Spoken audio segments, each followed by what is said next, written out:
On avait demandé une petite transition, mais quand même on a eu une langue parce qu'il faudrait arranger certaines choses et on est là, de retour fidèle, aimable téléspectateur, pour essayer de réfléchir ensemble avec vous par rapport à l'apport d'une femme pour le développement d'un pays. Comme je vous avais annoncé depuis le début, nous sommes aujourd'hui avec quelqu'un, Nzala-Pangui, qui est venu nous présenter encore une fois de plus son ouvrage, Femme forte qu'elle fait, Nzala-Pangui. Je peux vous souhaiter déjà bonne année parce que c'est votre première participation dans notre café matinal ici dans Kilartosmon Télévision et bon début de la semaine. Bonjour Ndeko John, merci beaucoup pour l'invitation. Merci aussi à tous les téléspectateurs de cette belle chaîne. Merci surtout à tous les Congolais, à mes amis de l'ONG Genève, les amis de Matete. C'est vrai que nous sommes en deuil. Vraiment, je tiens encore à représenter encore mes sincères condoléances parce que Matete en deuil, nous avons perdu un grand, un vaillant, Viedingwe, Motolangenge. Vraiment, nous sommes là. Et courage, courage, courage. Le VED a fait sa part et le parti que dirais-je, que le Seigneur soit loué, oui, le Seigneur soit loué. Nous avons appelé ça nous avons bazui, tout le babou. Donc, vraiment, nous sommes venus répondre à l'invitation imposée par M. John, raison pour laquelle je suis là. Donc je suis là. Voilà, une invitation imposée. On avait fait même d'ailleurs en direct, vous pouvez imaginer. Je vous avais promis que le vendredi, nous aurons Kelvin Nzala-Pangui sur ce plateau. Merci d'être là, cher ami. Merci d'être là. Alors Kelvin Nzala-Pangui,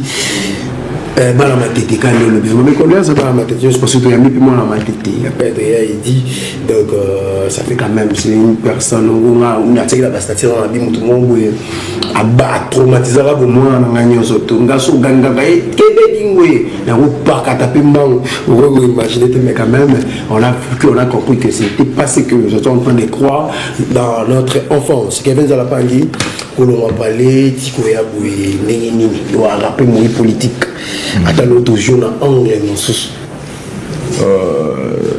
je suis dans l'angle, mais ils ont été tout le bayango. Ce qui est vrai, transport, ils ont déjà passé. Il y a déjà passé une colonie surtout. Pour éviter le ministre de transport sur la Nini, ministre provincial des transports a mis sur bord. Depuis, nous avons éviter juste qu'est-ce que tu fais exactement dans le ministère de transport 350, 450, 5 000 francs, 6 000, 7 000. D'ailleurs, dans le mois de décembre, bis, ville, 10 000 francs. Course moko. Mais à Misso, à Fanny à bureau, à Misso, à Omela champagne, à Misso, à Fanny l'État à Foutaï, à Misso, à rouler à l'État. Tu éviter pourquoi? Pourquoi? Mais cette souffrance est sous-kata et continuer. Raison pour laquelle je salue aussi un honorable qui est ministre des Transports à Misso. Comment une question orale. Dans l'Assemblée provinciale, malheureusement, de quoi Misso à Kimaki, à cause de maladie, à Sengi, à une session il y a Mars.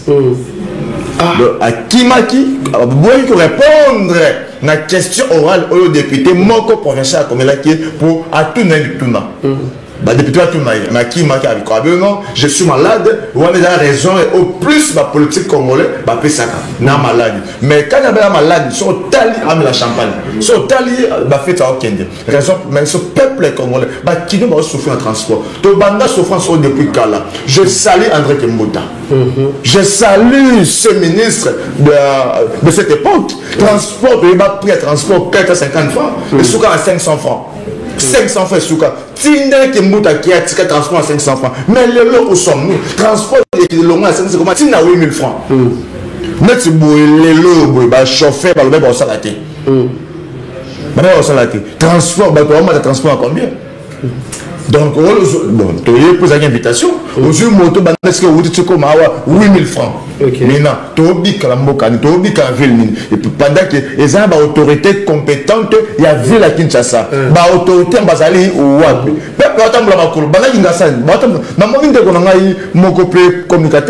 Depuis 7 heures, depuis 6 heures, la marche. Où sommes-nous? Donc, le peuple congolais a souffert. Les Kinois en particulier ont souffert dans le transport. Ce qu'on a mis au Zuka Canon, il y a la chaîne de Bino. Au moins, à niveau de la transport, ils ont été. Et puis, le transport, il a déjà été. Autant que soit le transport. Le transport, ils abonnés. Le transport, ils abonnés. Donc, et l'autre, c'est que tu vas t'embler à Makolo. Et ça va décision vite en Bézol. Ou va autorité à Ville Bazui. Tant que vous avez des décisions qui n'ont transport, ils ont 500 francs, ils ont 1000 francs. Ton demi, et vous savez bien. Maintenant, vous avez un mécanisme, il n'est pas chauffeur. Le chauffeur ne peut pas mettre à ma vie.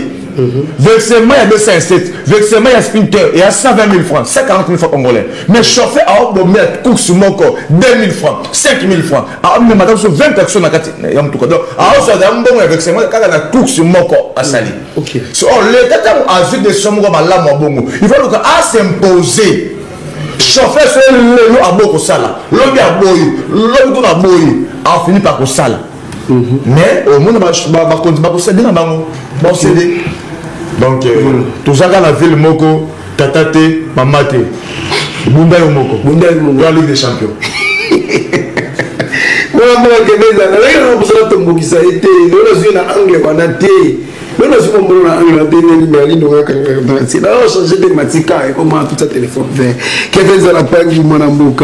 nous parlons aujourd'hui de l'apport d'une femme pour le développement d'un pays.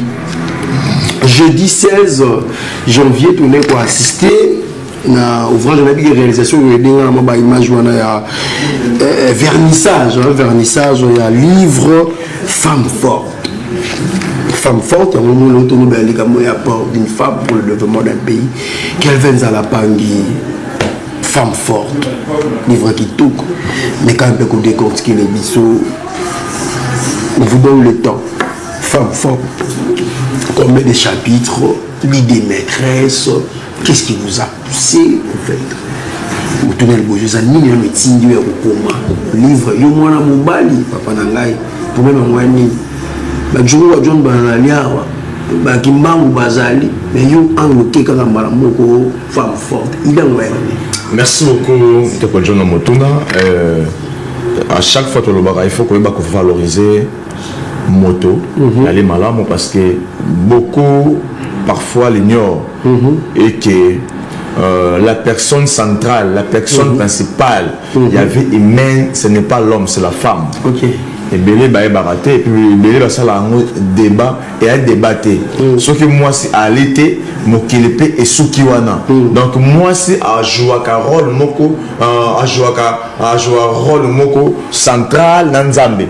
Après Nzambe, moi c'est à copier dans Nzambe. Il y a autre bien beaucoup plus procréation. Nzambe a créé Adam et Ève. Mais moi c'est à Okela, John. Moi c'est ok là, Kimbang. Moi c'est ok là, Kimpavita. Moi c'est ok là, ok là. Donc notre seule motivation est pour ça, surtout comme beaucoup de femmes, de tali, Fox caché.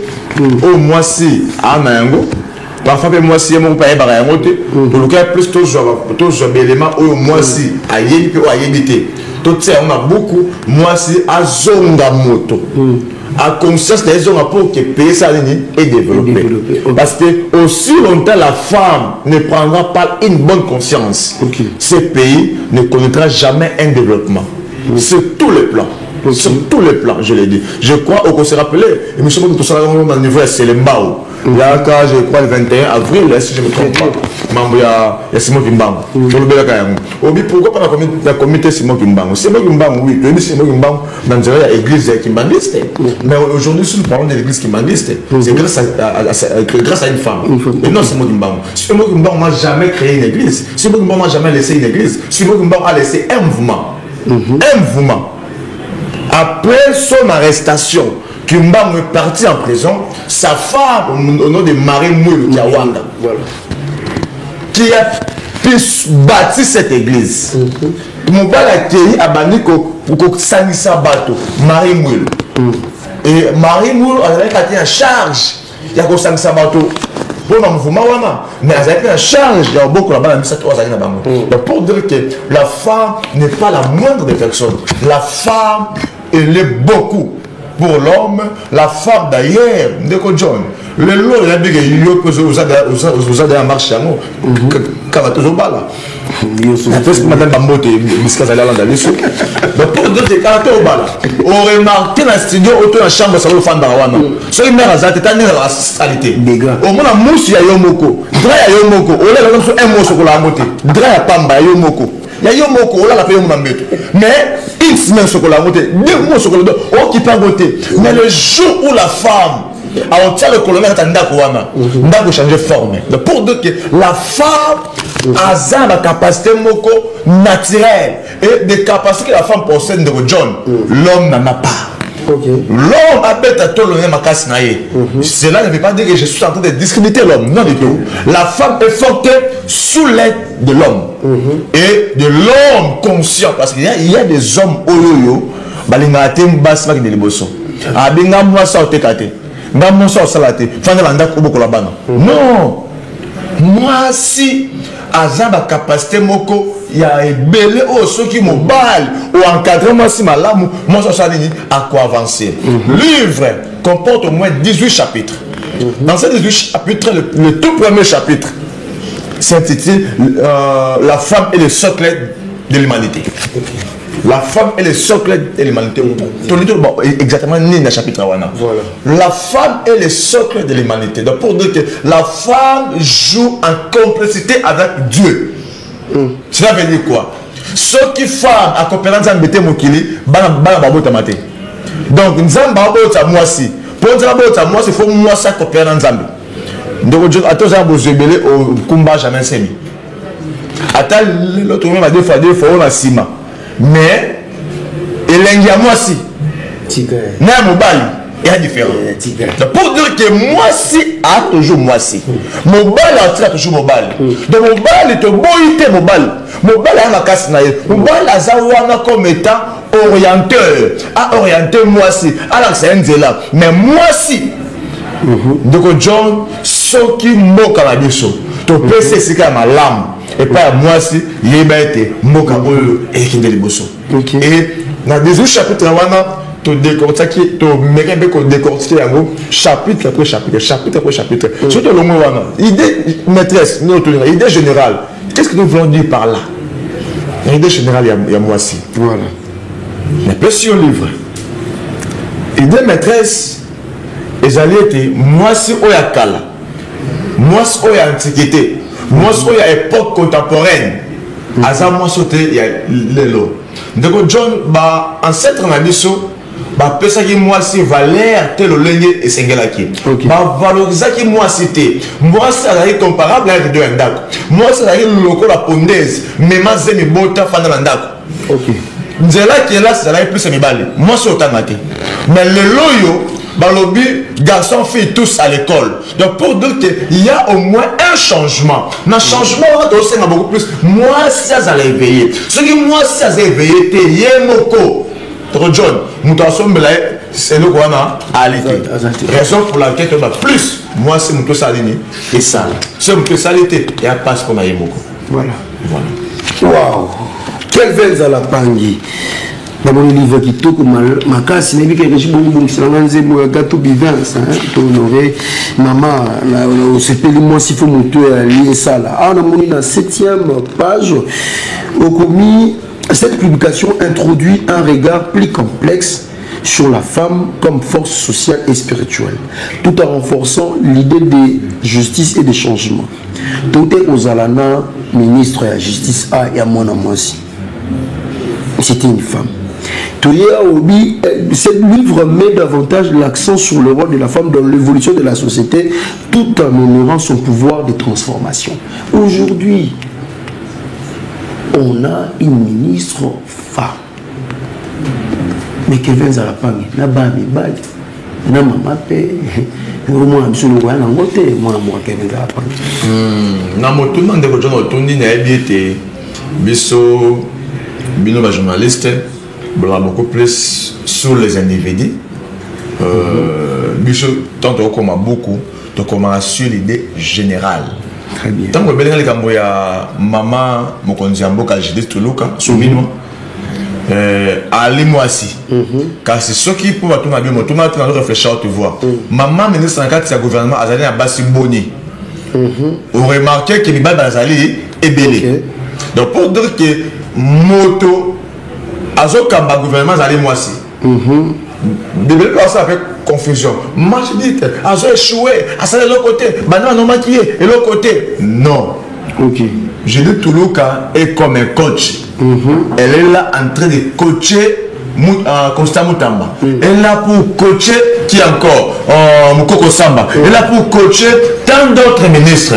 Or, pourquoi moi je dis que Tuluka a échoué? Bon, je me bats les nyons. Bon, Mabota basi basi. Les parents beaucoup va échouer. Le con là. Fonction apport ya basa gouvernement et aller moquer. Bon va t'es qu'à échouer. Et puis bon le con a échoué après combien d'années? Pas même une année. OK. Maman je dis a été au mécan. OK. Le 1er avril 2024. Donc pour dire que tout peut ça été ça ça là. Tu sais bisou Kombo ya Rose Mutombo, ancienne ministre de la justice. Aussi la personne de Rose en tant qu'un individu. Un individu.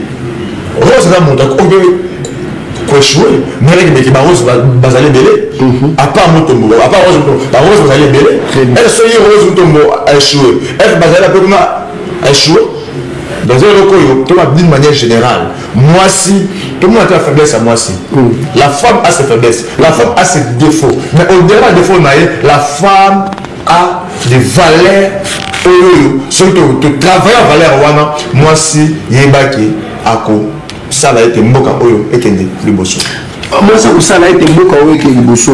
Alors, avant tout, quand on se profondeur, il y a beaucoup d'additions femmes fortes, je sens qu'on leur a dit. Je demanderai à la réalisation de m'aider, tout qui est non Ngambo Nabino, on va d'abord revivre ce qui a été la journée pour la vernissage, un livre Femmes fortes. On va revivre ce qui a été dans la commune de Lemba, et puis nous allons revenir tout justement après pour continuer ensemble avec Kelvin Nzala Pangi. Nous parlons de l'apport de la femme pour le développement d'un pays. J'avais déjà réussi là, il faut m'aider avec la réalisation s'il vous plaît. Alors, Kelvin Nzala Pangi, la zone sous 18 chapitres, êtes-vous sûr vraiment avec l'esprit que nous avons en étant congolais? L'année transport de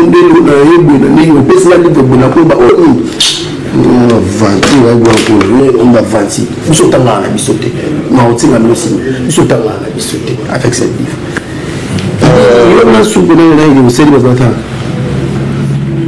Ils ont une expression si tu veux cacher un trésor pour un Congolais, il faut le mettre dans un livre. Parce qu'un Congolais, disons les Congolais ne lisent pas. Mais j'ai été surpris. Le jeudi 16, le jour du vernissage, de voir la salle remplie de femmes, des dames. Je ne sais pas pourquoi. Donc, je m'étais posé beaucoup de questions. J'ai dit waouh. Donc, il y a au moins un changement de mentalité. Il y a au moins une évolution. Et petit à petit, donc, Ndeko John, font beaucoup d'efforts. C'est vrai que les Congolais ne lisent pas. C'est vrai. Mais parmi ces Congolais qui ne lisent pas, il y a aussi ceux-là qui lisent. Notre objectif est que les Congolais commencent à lire. Parce que vous savez, les politiciens, on s'habille sur le texte. Au monde, il y a des exemples. L'économie est incompétente, dans un peu la politique, il y a Bakanda. Alors, produits alimentaires au mois de décembre, et quitte. Tant que tu as mis balé, quitte. Mi balé. Tu as ça qui a l'eau sur bébé. Na 78 500. Le câble a tiré en 35 000 francs. Il y a bébé. Il y a bébé. Donc, tu ça va la pression. Il y a Lyon. Il y a 79 000 francs. Donc, on a que. À cause d'abord chef de l'État, à cause d'un maman premier ministre, à cause de la population Sacha Soukal, Kabla Tika 9 000 francs. 9 000 francs. Et matin, il va 22 000. Mais en bas de décembre, il est en auto-son, il y a madame. Attends, pour ta caméra, il y a auto-son, 2 Sacha Soukal combien 22 200, 22 200. Alors, on va biscuit Ekiti. Na ozom tout na go samba. Ekiti sa mboka na bino. Dans la village ya oui. Na bité Ekiti wapi. Il pas miracle. Donc on a que là on est Ekiti. Mais ce bateau oh, ce que nous on a maté, bateau ba ko samba. Et puis nous avons ce professeur des universités là nous koko samba, un économiste. Baba respecte hein? Baba respecte pas. Batuni. Ba étudiant. Mwenga. Mwenga. Pour moi, il fait que mon thème m'a bé.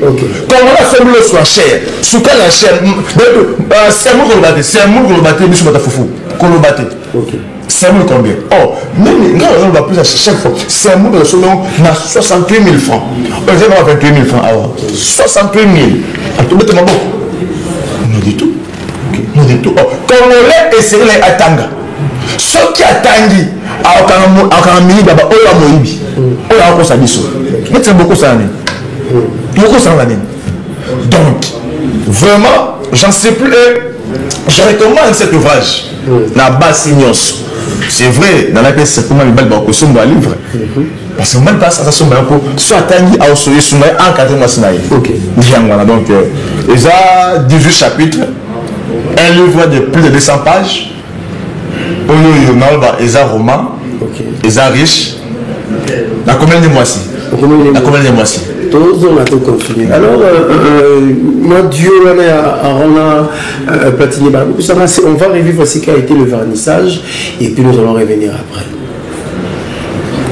Donc, je comprends et j'ai déçu, je comprends et j'ai déterminé à ce que plus question avec cette expression que les Congolais ne lisent pas.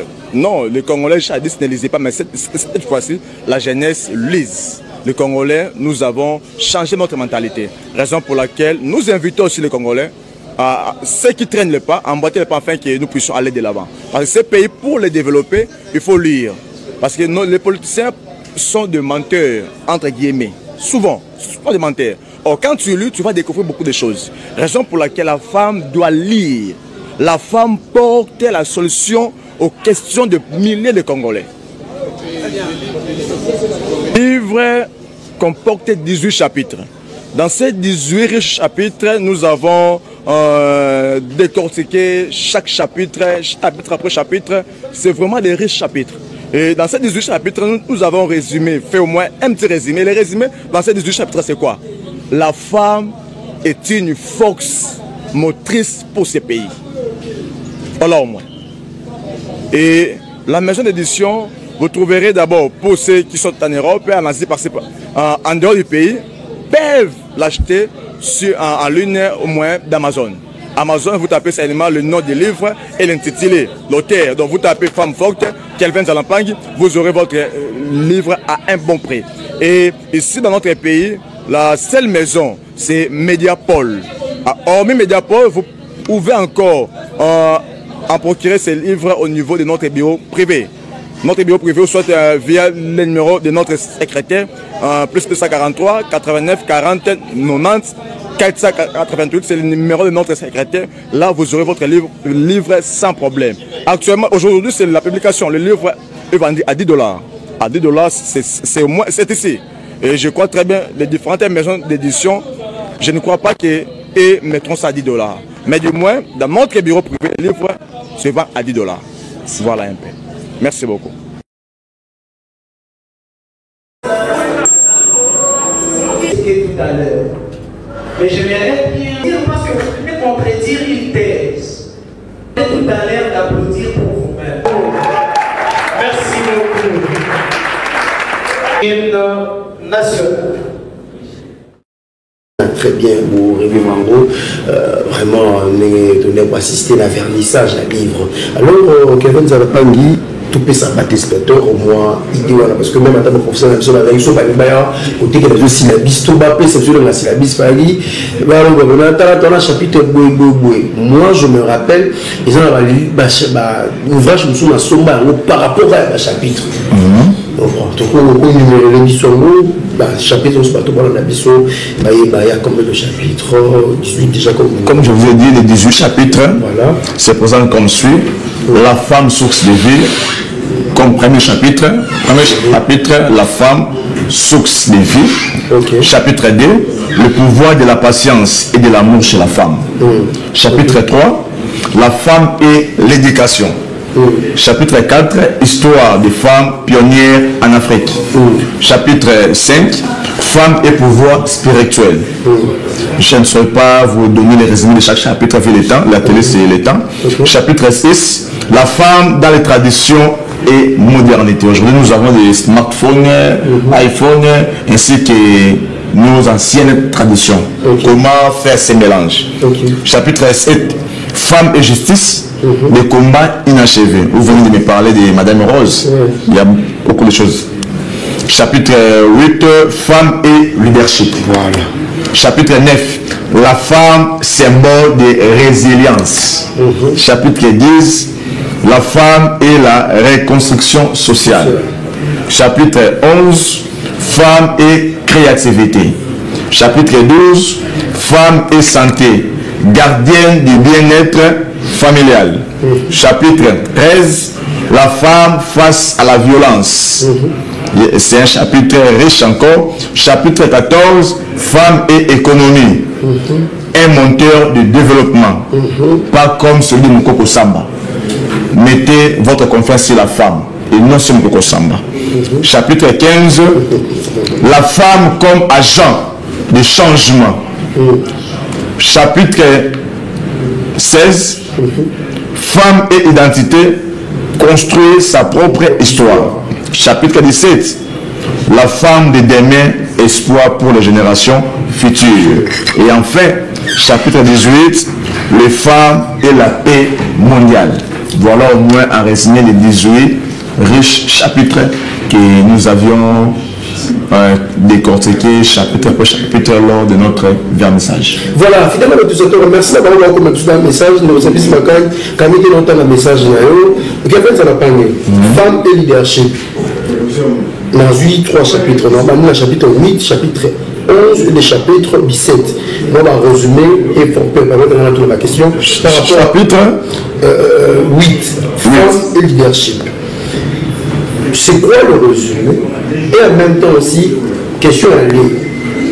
Quelle est votre analyse par rapport à l'entité, à l'entreprise pour la témoin si à Kamba, moi si à Konza, ce qui même nous boit un œil sur le plan même religieuse, on a l'église, moi ça monte les matins, moi si on a une entreprise, parce que moi si on cause, tout ça me dit comment, tout le monde me dit comment me déter, mais nous tous pas, non, détenez les deux.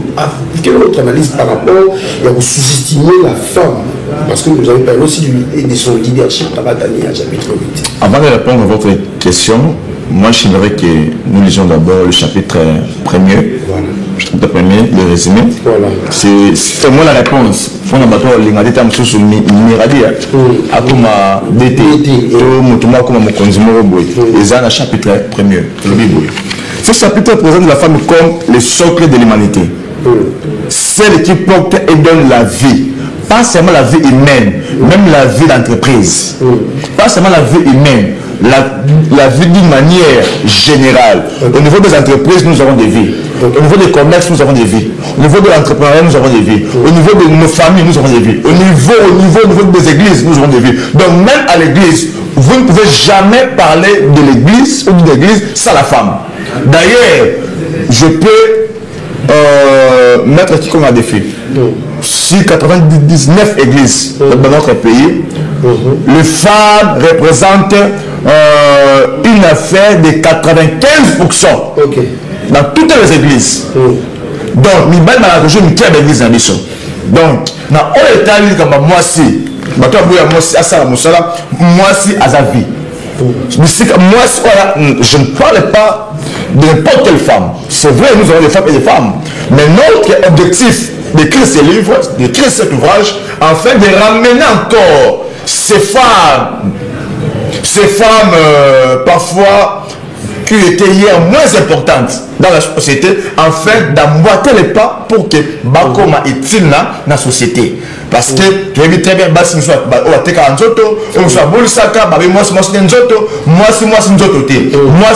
la tête. Moi, c'est le comportement. Moi, c'est le caractère. Quand tu as le comportement, quand tu as le caractère, quand tu as la tête bien faite, il est très bien aux allées locaux à Mobali. Dans la société, moi aussi, dans Mobali, ils ont raté. Dans la société, c'était devant la chance de la société, la femme et l'homme sont égaux. Ce sont les grands débats. Dans l'entreprise, la femme et l'homme sont égaux. Et là, ils ont joué la capacité dans le bango. Je dis toujours qu'excellence, elle est incompétente. Ou bien moi aussi à diriger, mais à diriger le ligne. Pour dire que la femme c'est la tête et non le corps. Tu peux avoir un bel corps, un corps attirant, mais si la tête est foutue, tu n'es rien. Tu es rien. Mais tu peux avoir une fille mince, manche même, mais avec une tête bien faite. Donc, simplement, pour ma premier chapitre, la femme et la vie. Bateau tout babo ya kabasi. Au côté il y a moi ça la vie. Vie à vie humaine. Vie sur tout le plan. Nyo sur le bas. Vie ezali. Si aujourd'hui il y a des chauffeurs femmes, si aujourd'hui il y a des pilotes femmes, qu'ai-je encore dire? Pour dire que tout ce que l'homme peut faire, l'homme le fera. Des caméras. Tout ce que l'homme peut faire, la femme est capable de le faire encore très bien. Je voulais dire, tu vas commencer à me ça. Je vis des femmes, vous voulez quoi? Les remorques.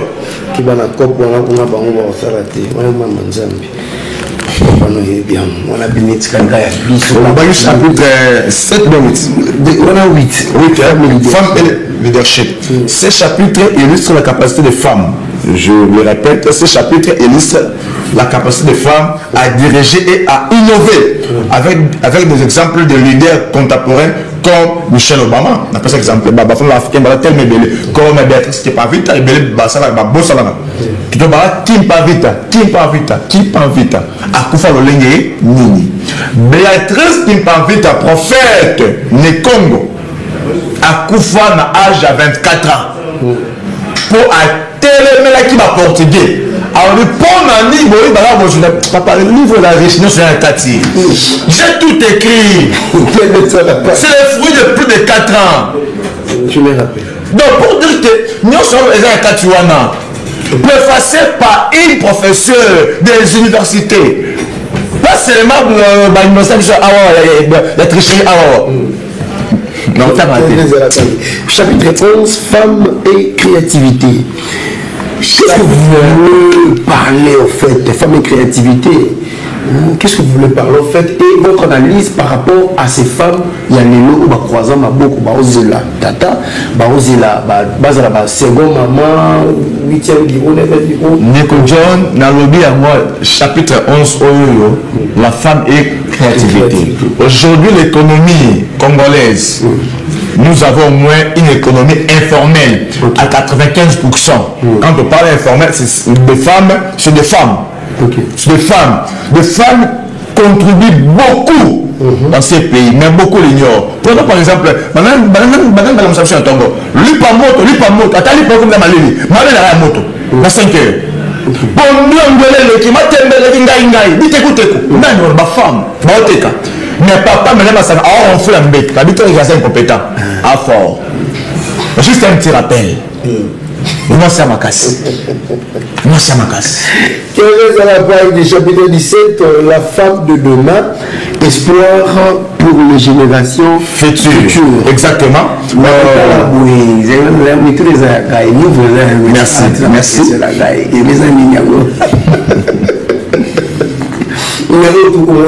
Le contraire, chapitre 17, la femme ne rassure pas. Comment ça? Les femmes ne rassurent pas. Regardons ce que nous sommes en train de voir par rapport à la féminité en démocratie du Congo. La femme ne rassure pas pour l'avenir. La femme ne rassure pas pour l'avenir, c'est vague, oui. Vous pouvez avoir raison. la femme ne rassure pas, oui. Non, tu comprends, Mobile a joué rôle comme étant dans la pédagogie. Nous avons des matériels didactiques et les guides.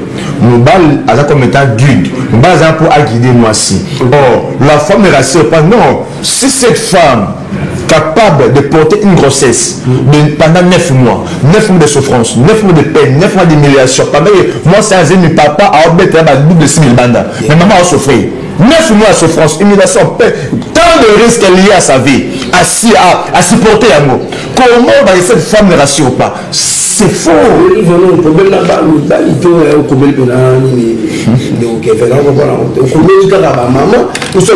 Problème contre les hommes. Mais qui suis-je? Je suis homme. Mais c'est le problème, mon ami. Na combien pour madame on a bu soupe. On a la garde hôpital. Je t'ai souhaité de ta balle les bandas. Na funda ote. Et il y a qui dans l'hôpital et qu'on a bien la manga. Tout bimba à travers tout le tombe, la maladie. Il y a au reflet un bétonayo, il y a à l'alita, à salir veiller. Cette femme a une compétence. A Bondi, Boutou malalité de la côte à 18 à côté. Si le monde a malalité, garde malade, malade, mais il y a un fait. Donc, ça va être mauvais. Moi, je suis dans l'hôpital. Non, Dr. John. Et là, il y a un bal de orgueil. Mais il y a un bal de vaurien. Nous sommes des hommes forts, plus que des femmes. Mais, ce que nous devons comprendre, la femme possède des capacités que l'homme n'a pas. Ok. Parce que moi aussi, à Coopération Zambé. Moi, c'est Coopération Zambé. Moi, c'est la relation Zambé. Ça, quand c'est pas moi, c'était. À quoi pour la prière? Nzambe a beaucoup comprendre le langage, beaucoup comprendre l'autre. Nzambe est un peu faible, beaucoup comprendre. Un peu faible par moi aussi. Nous sommes pas moi aussi. Nous sommes pas moi aussi. C'est que yo mobile. Sans un moi c'est ma lame. Il y a que vino est bongi. Vino est bongi. Mais sans un moi c'est ma bé. Mais le attend surtout au coup favor au Kevin ça la femme. Oui. La femme doit rester aux cuisines.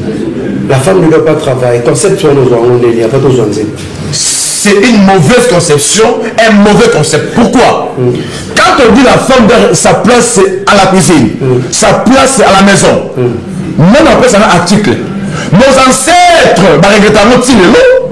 la femme, sa place n'est pas à la cuisine, n'est pas à la maison. La femme, sa place au bureau, sur le travail, sur le champ. D'ailleurs, c'est une fameuse, une mauvaise conception. Moi, ça, madame Moussa, depuis quand là? Nyonso eza John, nyonso ezali Nzambe.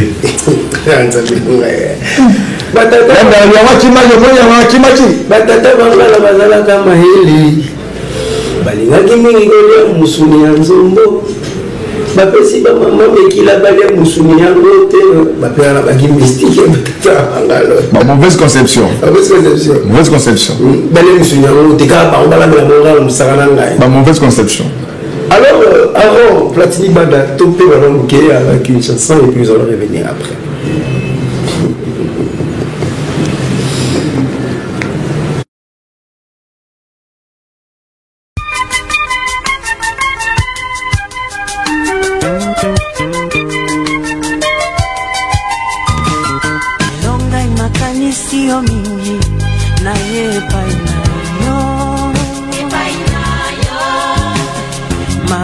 Sona sala kiore na ye olimisanga Bona soni ngai na pesa kiore bosa na masomama Nazali na motema na yore limbisanga Mama Lelonga na kanisi yoe Mabema sona salaki yoe Limbisanga batela ngae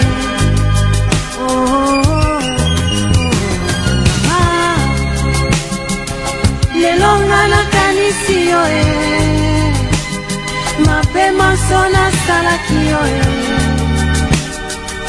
limbisanga batela ngai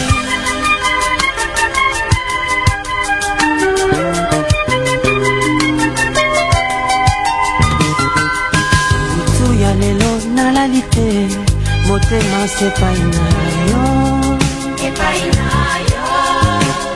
nayoki na bato malobi susi ekotungisa yo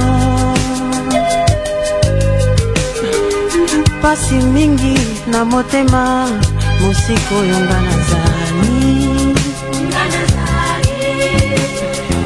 nakozonga nakovanda pembeni na yo mama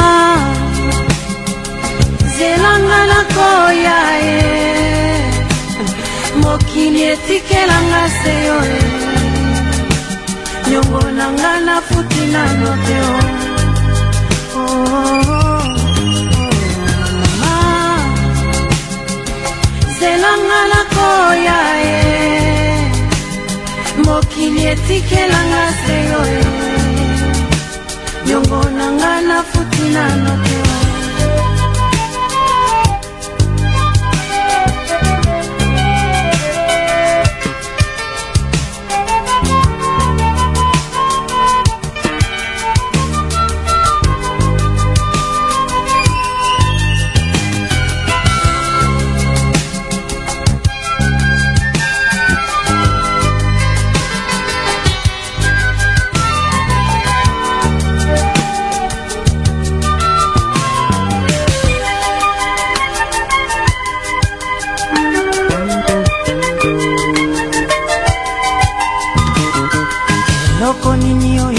salite pote ngai namona nzela na kelasi to na mosala yoza kolindisanga nyonso oyo ngai nakosenga mama opesaka nga solo yozali nzambe nanga awa ose mama eloko nini osalaka te oya mama na mwana na ye napesi yo longonya mama eloko nini osalaka te oya mama na mwana na ye napesi yo longonya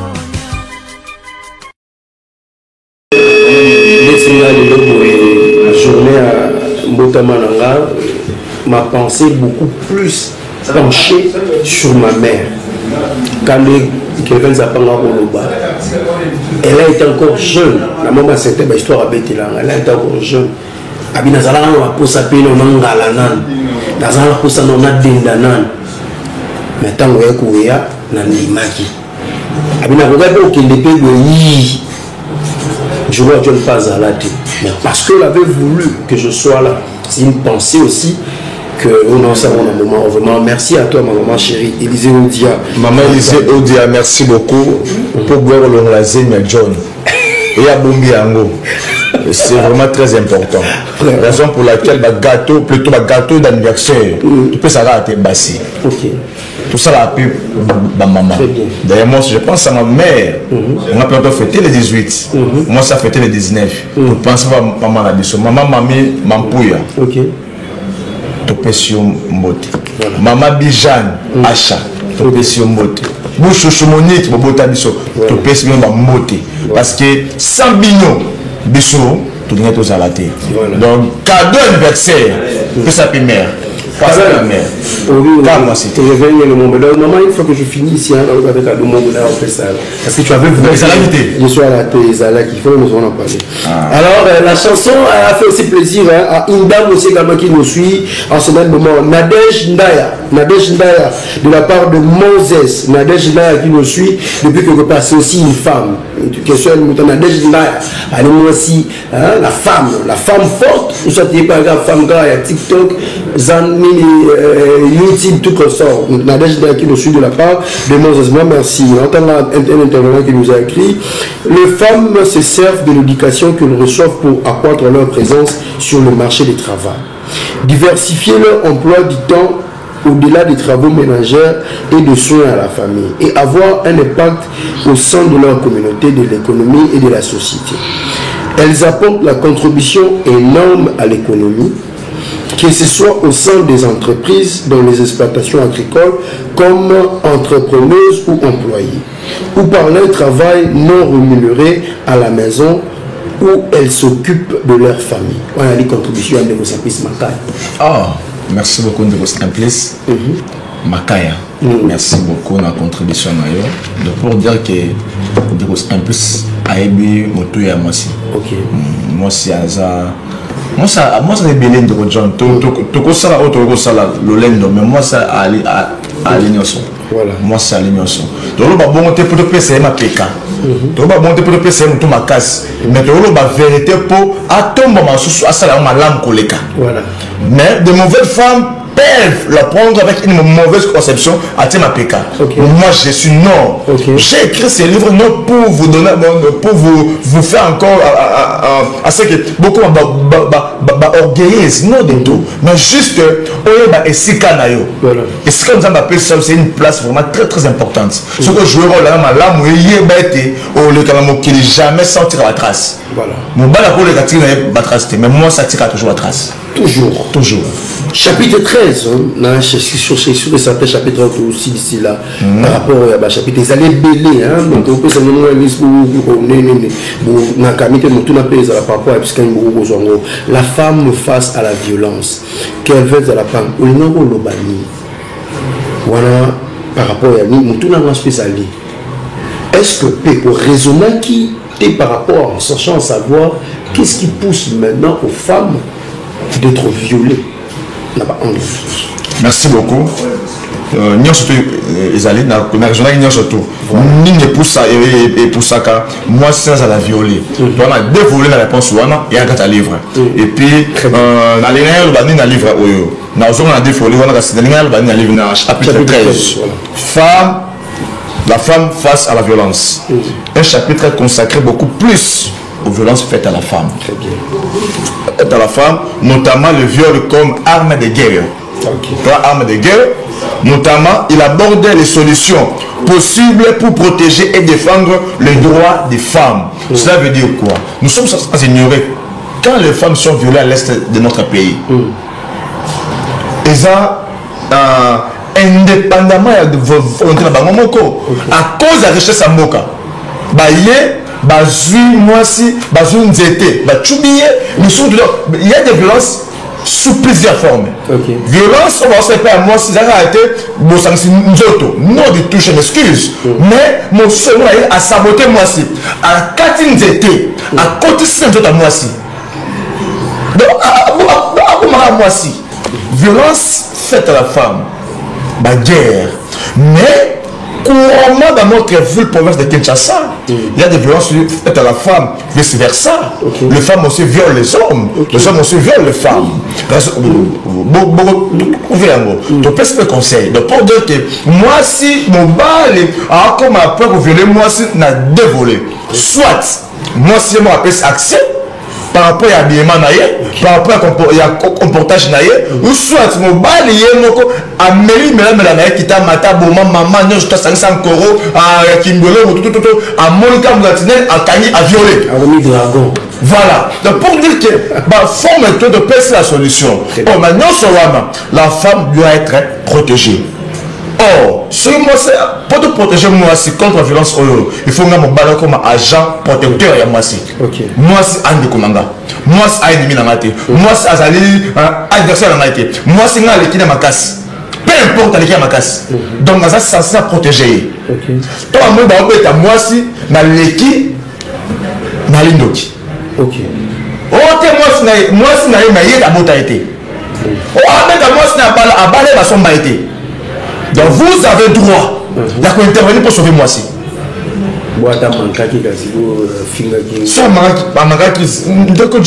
Pensez-vous vraiment qu'il faut mettre une solution?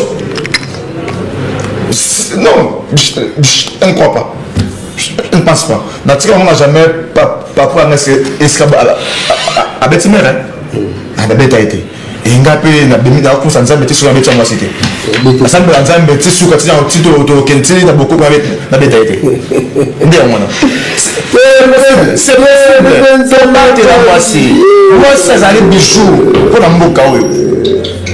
la puissance du féminin. Oui, mais il y a des femmes où laisse une balle dans le mon bal à musala, mais moi ça fout un naku, moi ça entend sa bana, moi attends ce matin, mais mon bal à la poste à son mais mon salaire réalité, mais moi ça charge wana. À 5 heures à Oteka, à Obunda. La même histoire de Israël, nous tombons non, ton frère la journaliste, à Bété sur le il y a la mère naïe. Il y a un maman à Tekma Puta combien? D'accord, combien? Pour tout le temps, Andimi, Moto, Azali Serola, la Bopida, na Babibembe, Madame Bomo, sur le pour la joie et comme elle est présentée. Allez comprendre, cette femme, elle est beaucoup pour moi. Elle est beaucoup. C'est la raison pour laquelle mon livre est dédié à ma mère. Je vis ça. Elle a beaucoup souffert. Beaucoup. La raison fondamentale, mon inspiration centrale d'écrire ces livres, d'abord, ma mère, deux, F. Mazaïba. Ok. Elle est dit à haute voix. F. Mazaïba m'a beaucoup marqué pendant l'absence du président Jean-Pierre Bemba. MLC. Il y avait, je pense à. Je connais le Congo. Voilà. Thomas Loaka, Charmata Mbinga, ton sort. Qui quittait MLC. Mais F. Mazaïba est resté fidèle à son leader. F. Mazaïba a pu protéger, gérer ses partis jusqu'à amener au pouvoir. Cette femme, pensez-vous qu'il n'y avait pas de sollicitation pendant que j'avais Mazaïba dans ces pays? Non du tout. Il y avait tant d'autres. Mais cette femme est restée fidèle. Donc, des femmes comme F. Mazaïba sont nombreuses dans ces pays. Êtes-vous sûr qu'aujourd'hui, parce que vous avez écrit cette... D'ailleurs, le chapitre 7, je crois bien, il est consacré à F. Mazaïba. Voilà. Je crois bien. Alors, êtes-vous sûr que malgré les influences de ces temps-ci, êtes-vous sûr que la femme peut résister par rapport à des propositions sexuelles dans le milieu du travail? Et s'il y en a qui sont déjà tombés par rapport à ces pièges, que les conseils que vous pouvez leur demander, parce que vous avez écrit à plusieurs reprises la femme, la puissance de l'avenir, la femme, l'espoir d'une génération future. Il y a d'autres femmes qui sont victimes de pression sexuelle aussi dans les universités, parce qu'on peut le faire. Les femmes doivent les dénoncer à haute voix.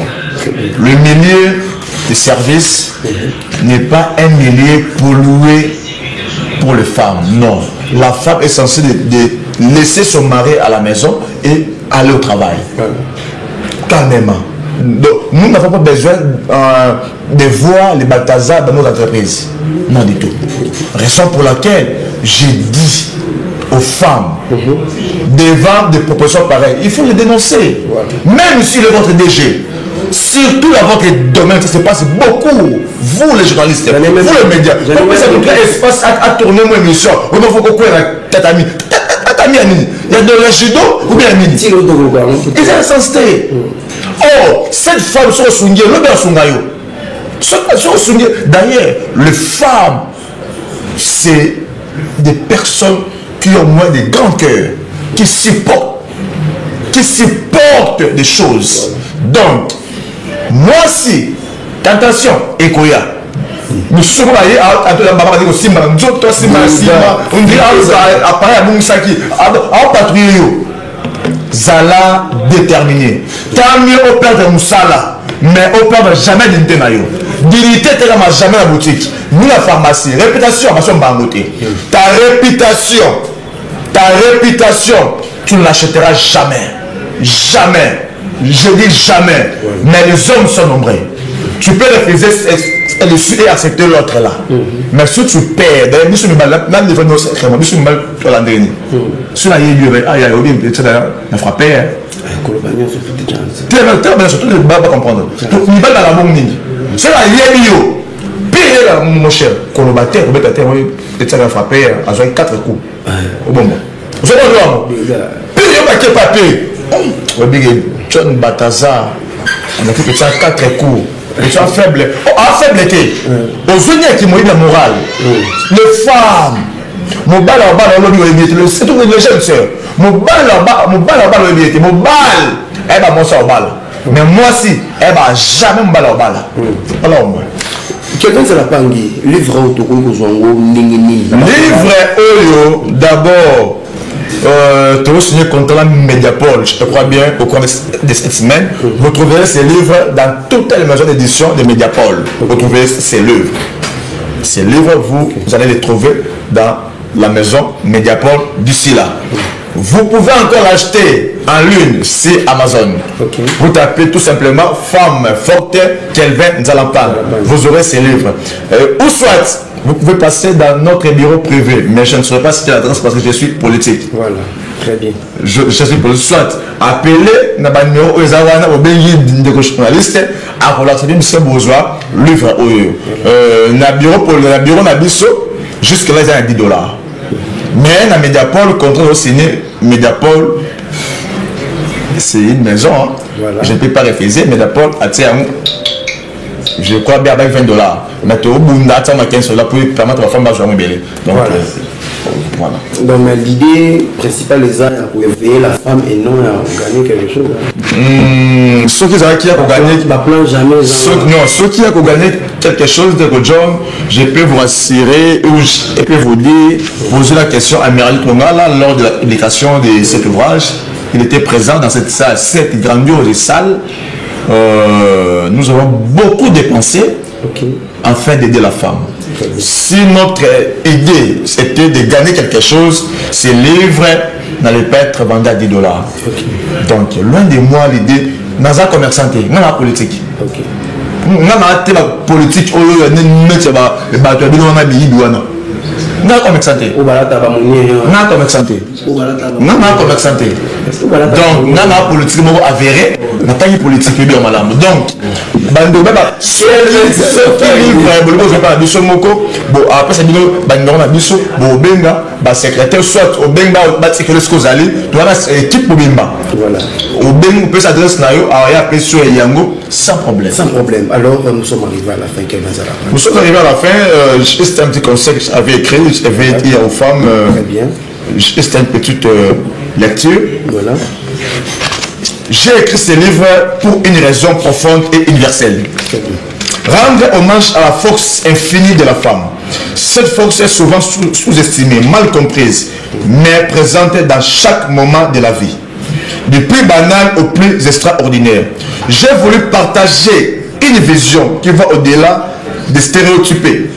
Au-delà des étiquettes que l'on scelle si facilement aux femmes.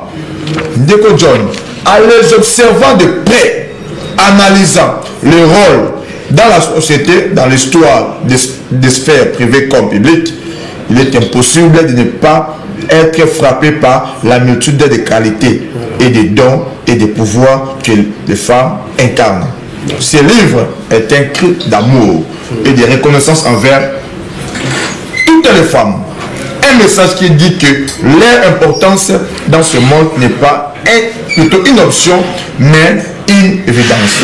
Nous vivons dans une époque où les discours sur l'égalité des sexes se multiplient, mais il est temps de dépasser ces mots pour comprendre pleinement pourquoi la femme a toujours été une source de vie, d'amour et de transformation pour notre humanité.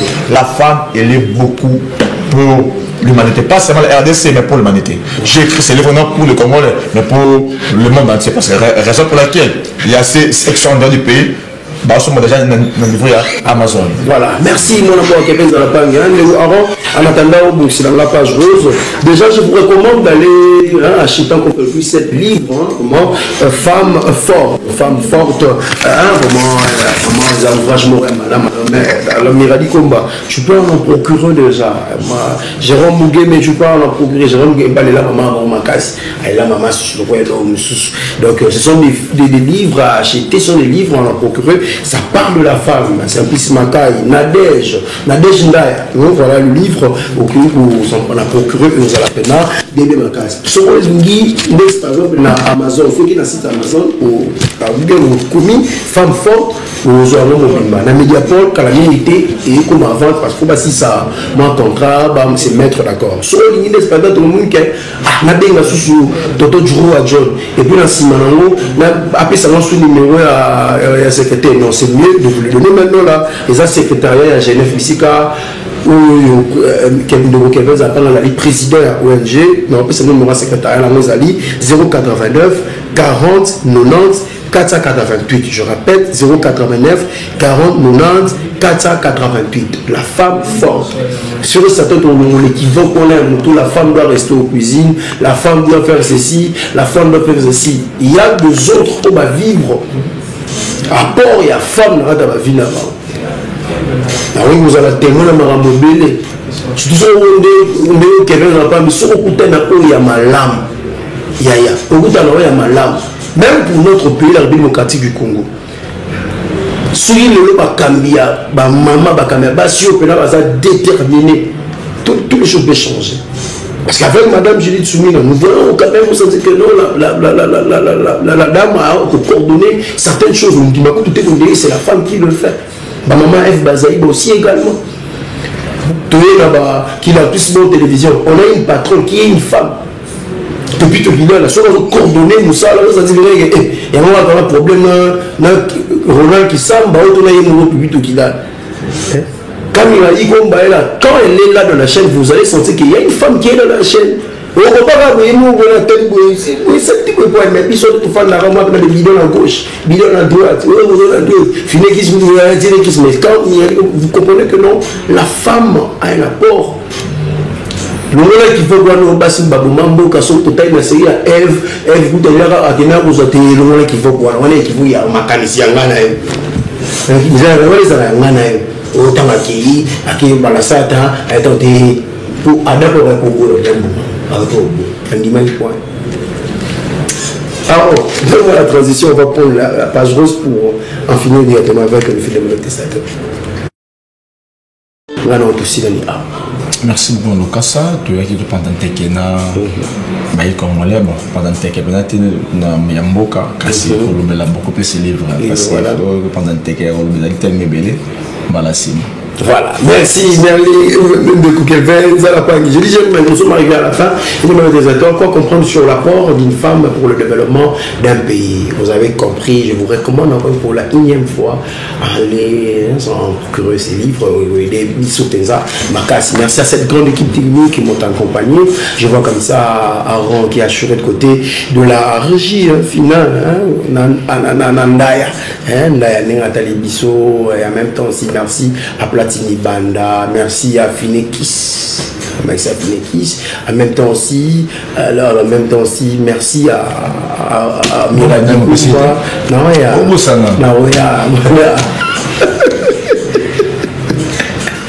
Amouradi, Komba, merci aussi à Jean Bougué, ça fait longtemps que je joue, merci aussi à Gloire, on a débuté avec Bissé Tomaron Asina, maintenant on a quand tu as fait caméra, tu as comportement, il y a Malé, Adam, aussi. Oh, papa. Wali Kamboni, madame. Vous l'avez dit, le Bazou, là, charmante, dame, ma fiancée, sur cette télévision, voilà, on aussi ça la voix. Mais là, c'est aux online. On la voix. Et bien, la voix, bien, papa. Vous l'avez dit, le Bazou, là, c'est sur la toi, madame. Allez, on va se retrouver demain. Au revoir.